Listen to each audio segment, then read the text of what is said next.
Hello everyone, and welcome to my Sister Wives Today channel. I hope everyone is having a wonderful day. Before we begin, please hit the subscribe button and give this video a thumbs up. Finally, after years of acting as though he was untouchable, Kody Brown found himself in the kind of desperate financial situation that stripped away every ounce of bravado he once flaunted on Sister Wives, leading to a shocking turn of events where he reached out to the very women he had dismissed, neglected, and mistreated, Janelle and Meri Brown, for financial help, only to be rejected in a manner that not only exposed his fragile ego, but also put into perspective the long history of dysfunction and betrayal that has defined the Brown family's fractured empire.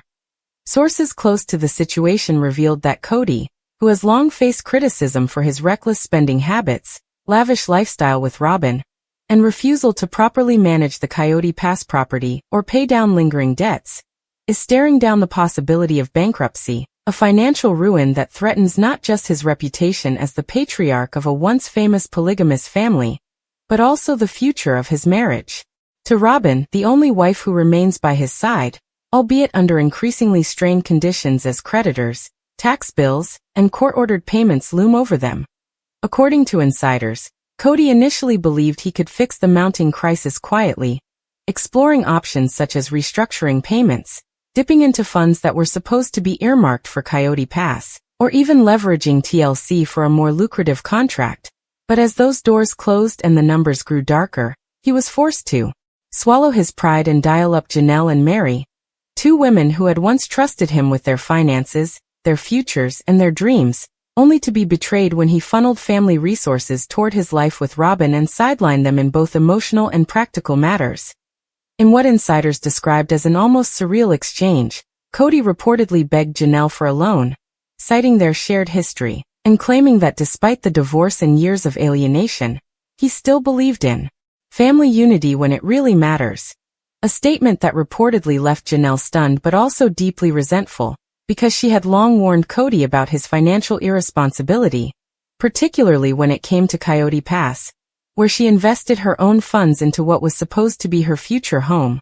only to be told by Kody later that her vision didn't matter compared to Robyn's priorities. For Janelle, the phone call was both vindication and insult, because here was a man who had dismissed her concerns, failed to support her through her children's struggles, and belittled her independence, now suddenly trying to play the family card, when his back was against the wall, and rather than offering sympathy, she reportedly told him in no uncertain terms that she would not be bailing him out, reminding him that she had her own financial obligations, including building her new life in North Carolina, supporting her children, and ensuring her future security without the instability of being tethered to Kody's chaotic financial decisions. Meri, meanwhile, was also contacted by Kody in what sources described as a desperate double-down.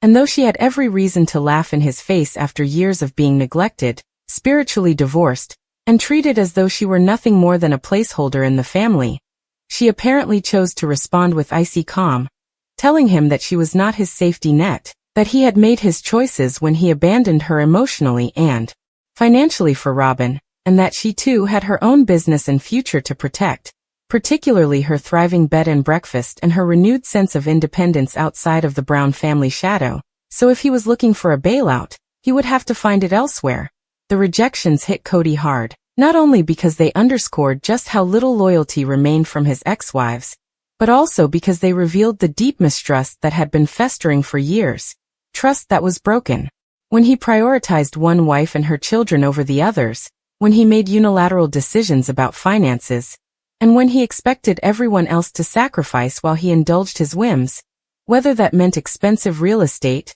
luxury cars, or Robyn's endless needs.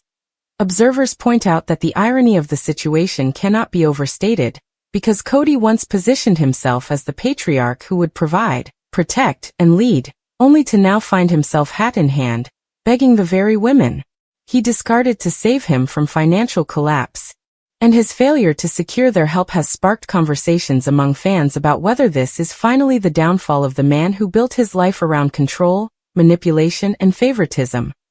Some reports suggest that Kody and Robyn are already exploring extreme measures to avoid bankruptcy, including selling off personal assets, liquidating parts of Kody Pass at a loss, or even considering a smaller home to downsize from their lavish mansion. But others believe that the damage is already done and that no matter what financial patchwork they attempt, the symbolic rejection from Janelle and Meri represents the true end of Kody's ability to wield influence over the women he once dominated,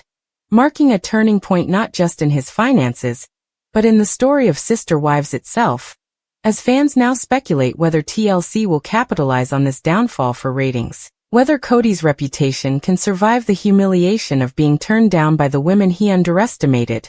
and whether Robyn, who has tied her future so tightly to his, will eventually realize that the financial security she thought she married into was nothing more than smoke and mirrors that vanished the moment the other wives refused to play his game anymore. The fallout from Janelle and Meri's rejection of Kody's plea for financial help did not simply end with a pair of disappointing phone calls.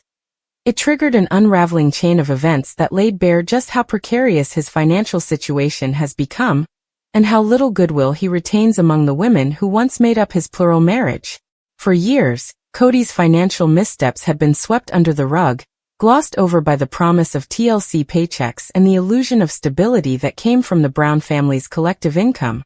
But with Christine gone, Janelle filing for divorce, and Meri officially stepping away from the spiritual marriage, that shared foundation has crumbled, leaving only Robyn, who many fans argue never contributed fairly to the family's financial pool, but was always the beneficiary of the resources the other wives sacrificed. The irony is impossible to ignore. Kody once preached the virtues of plural marriage as a means of strength and shared responsibility, but as of now, the one-wife household he clung to so desperately is the weakest financially and emotionally of all. According to insiders, Kody's panic is not without reason. He is reportedly drowning in debt tied to the Coyote Pass property, where taxes and upkeep have piled up without meaningful progress on development. Several of the parcels remain under joint ownership with Janelle and Meri,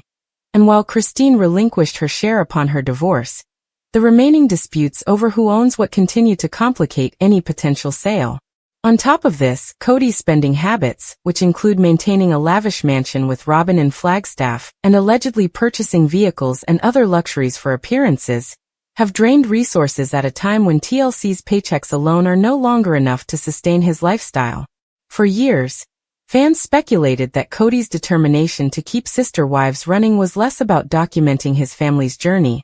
and more about clinging to a paycheck that allowed him to avoid facing the reality of his financial instability. Now, with the show's ratings tied more to the drama of family fallout than to the idea of faith and family unity it was built upon, Kody no longer has the leverage to demand higher pay without delivering explosive content. And that may be why this financial crisis is suddenly being whispered about behind the scenes.